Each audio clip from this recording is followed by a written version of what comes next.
zwane obfite opady deszczu. Wieczorne obfite opady deszczu oraz wysokie syły.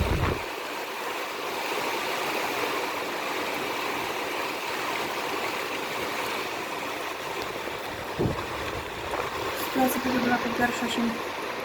Mamy już ulewne, nawet silną ulewę. Gwałtowne opady deszczu. Gwałtowną ulewę.